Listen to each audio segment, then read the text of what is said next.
Hello বন্ধুরা, শুভ দুপুর। চলো আমাদের খাওয়ার টাইম হয়ে গেছে। তো চটপট আজকে আমার কি মেনু হয়েছে একটু তোমরা দেখে নাও, তোমাদের সাথে একটু শেয়ার করে নিই।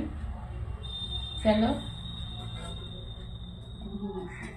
এটা হচ্ছে তেলাপিয়া মাছের ঝাল সর্ষে পোস্ত দিয়ে করেছি, খেতে দারুণ লাগে।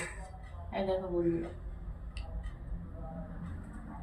তারপরে হয়েছে এটা হচ্ছে পেঁপে আলু দিয়ে একটু কষা কষা করে একটা তরকারি, দারুণ লাগে খেতে।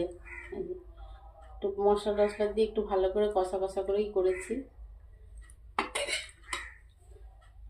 আর আছে এখানে ডাল মাখানি, এই যে কালকের ডাল ছিল ওটাই শুকিয়ে পেঁয়াজ শসা ধনেপাতা দিয়ে মেখেছি। আমার তো খেতে দারুণ লাগে, সঙ্গে একটু যদি লেবু থাকে।